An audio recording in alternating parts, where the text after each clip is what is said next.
वैसे sero survey के आंकड़े देश में कोरोना के आंकड़ों से पूरी तरह मैच नहीं करते, क्योंकि कोरोना के मामले देश में एक बार फिर बढ़ रहे हैं और लगातार दूसरे दिन 43,000 से ज्यादा कोरोना केस दर्ज किए गए।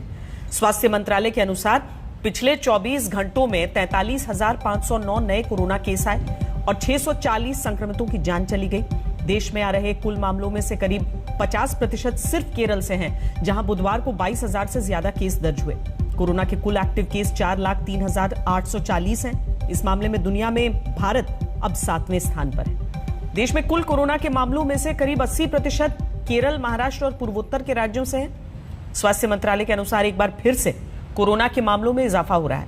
दूसरी लहर के दौरान रोजाना 4 लाख मामलों से घटकर 2 लाख तक पहुंचने में 26 दिनों का वक्त लगा था। 2 लाख केस से 1 लाख केस तक आने में 11 दिन का समय लगा। रोज 1 लाख से 50,000 केस तक आने में 20 दिन लगे, लेकिन अब पिछले 31 दिनों से नए केस 30 से 40,000 के बीच आ रहे हैं। कोरोना के मामले भारत में रोजाना 40,000 के आंकड़े के आसपास घूम रहे हैं। ऐसे में कोरोना के खिलाफ हर्ड इम्यूनिटी के इंतजार में बैठा तो नहीं जा सकता। जाहिर है जिंदगी चलते रहने का नाम है, लेकिन कोरोना महामारी ने बच्चों को भी घर पर बैठा दिया। पर अब जब कोरोना की दूसरी लहर थमने लगी है, तो देश के कई राज्यों में 6ठी क्लास से ऊपर के बच्चों के लिए खोल दिए गए हैं स्कूल, या जल्द खोले जाने वाले हैं। पंजाब में 26 जुलाई से 10वीं, 11वीं और 12वीं के बच्चों के स्कूल खुल गए हैं। इससे पहले 16 जुलाई को हरियाणा में 9वीं से 12वीं तक के स्कूल खोले जा चुके हैं। 15 जुलाई को 12वीं के छात्रों की पढ़ाई स्कूल में शुरू हो चुकी है। महाराष्ट्र में भी 15 जुलाई से 8वीं से 12वीं तक के बच्चों के लिए स्कूल खुल गए हैं। लेकिन इन इलाकों में जहां कोविड केस नहीं आ रहे, बिहार में भी 10वीं और 12वीं के स्कूल 12 जुलाई से खुल चुके हैं, जबकि उत्तराखंड, छत्तीसगढ़, आंध्र प्रदेश, हिमाचल में अगले महीने यानी अगस्त में स्कूल खोलने की तैयारी हो चुकी है। बाकी राज्यों में अभी स्कूल खोलने को लेकर कोई अंतिम फैसला नहीं हुआ है। अलग अलग राज्य सरकारों ने स्कूलों को खोलने का जो फैसला किया है वो मजबूरी में लिया गया फैसला है, क्योंकि अभी भी ज्यादातर अभिभावक बच्चों को स्कूल भेजने के हक में नहीं है। Children can handle viral infections much better than adults. It will be wise to open primary schools first, and that should be done before the schools for secondary schools. And also we have to ensure that all the support staff, whether it be the school bus drivers or the teachers or the staff in the schools, they need to be vaccinated. मंगलवार को आखिरकार सरकार ने इशारा दे दिया कि बच्चों का वैक्सीनेशन शुरू होने से पहले ही पूरे देश में दोबारा से स्कूल खुलने शुरू होने जा रहे हैं, जिसकी जरूरत एक्सपर्ट्स पहले ही बता चुके थे। हर स्टेट के अपने अपने रूल्स हो। स्टेट के अंदर भी डिस्ट्रिक्ट टू डिस्ट्रिक्ट ये वेरी कर सकता है। किसी जगह जैसे केरल में बहुत ज्यादा केसेस हो रहे हैं, वहां अभी ना करें, लेकिन जैसे गुड़गांव में 10 से भी ज्यादा केस नहीं हो रहे, ये टाइम है। इससे अच्छा टाइम नहीं आने वाला। आगे चल के ये केसेस अगर कोई सोचता है कि 10 के बाद खत्म हो गए, अब ये खत्म हो जाएगा, कभी नहीं होने वाला। कोरोना की तीसरी लहर आएगी या नहीं आएगी तो कब आएगी, इन सब आशंकाओं के बीच फिलहाल देश में कोरोना केस घट रहे हैं और कई राज्यों ने स्कूल खोले हैं। मध्य प्रदेश में 26 जुलाई को जब 10वीं और 12वीं के स्कूल खुले तो नजारा कुछ ऐसा था। फिलहाल हफ्ते में सिर्फ 2 दिन ही कक्षाएं खोली जाएंगी। स्कूल में प्रार्थना सभा और स्विमिंग पूल समेत सभी तरह की सामूहिक गतिविधियों पर प्रतिबंध रहेगा और वही टीचर स्कूल आएंगे जिनका वैक्सीनेशन पूरा हो चुका है।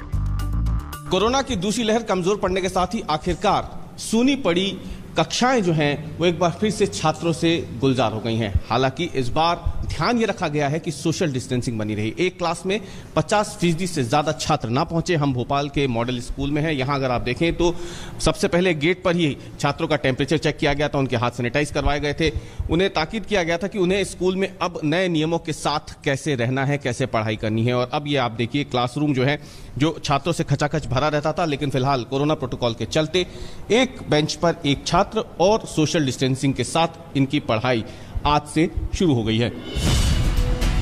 स्कूल खोलने चाहिए या नहीं, इसको लेकर अलग अलग राय है और तर्क हैं, लेकिन एक्सपर्ट का मानना है कि जिन जिलों में कोरोना पॉजिटिविटी रेट 5% से कम है, वहां स्कूल खोले जाने चाहिए। स्कूलों में छात्रों की उपस्थिति 50% से ज्यादा नहीं होनी चाहिए। स्कूल में वही टीचर पढ़ाएं जिनको वैक्सीन की दोनों डोज लग चुकी हों। यानी एक्सपर्ट्स भी स्कूलों को दोबारा खोले जाने के पक्ष में हैं। हमारे देश में स्कूल में रश क्राउड ज्यादा रहता है, तो हम ग्रेडेड मैनर में, जैसे आधा स्कूल एक दिन खोला, दूसरा आधा स्कूल दूसरे दिन खोला, जिससे भीड़ कम हो और लोग दूर दूर बैठ सकें, उस टाइप का एक स्ट्रैटेजी बना सकते हैं।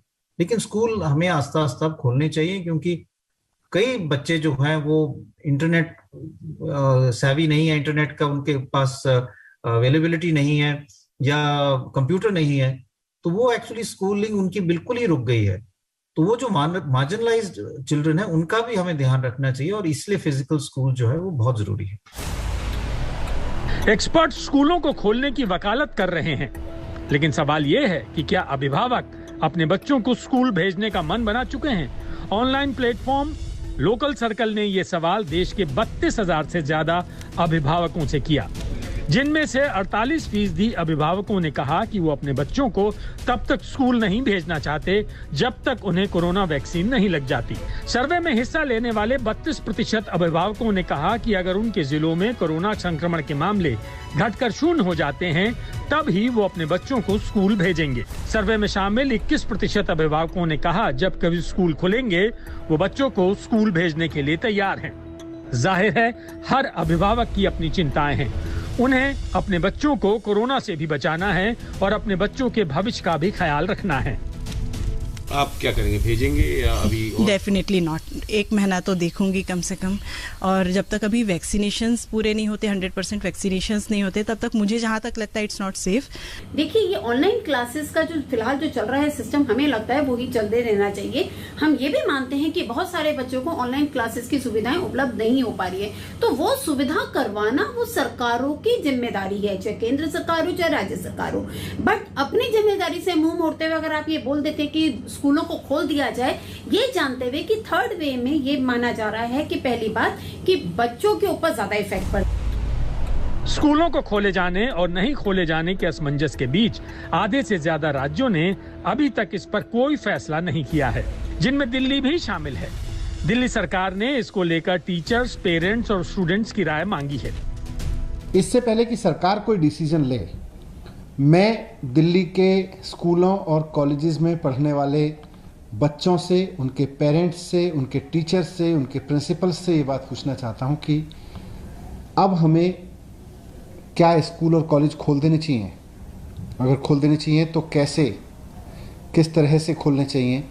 आपके सुझाव क्या हैं? अभी जिन राज्यों में स्कूल खुले हैं उनमें से ज्यादातर में 10वीं और 12वीं की कक्षाएं ही चल रही हैं। जिन राज्यों में स्कूल खुलने वाले हैं वहां भी प्राइमरी स्कूल नहीं खुलेंगे। जाहिर है स्कूलों को खोलना मजबूरी है, लेकिन जब तक बच्चों के लिए वैक्सीन नहीं आ जाती तब तक स्कूलों में पढ़ाई का नॉर्मल माहौल तैयार होना मुमकिन नहीं लगता। मिलन शर्मा, आज तक।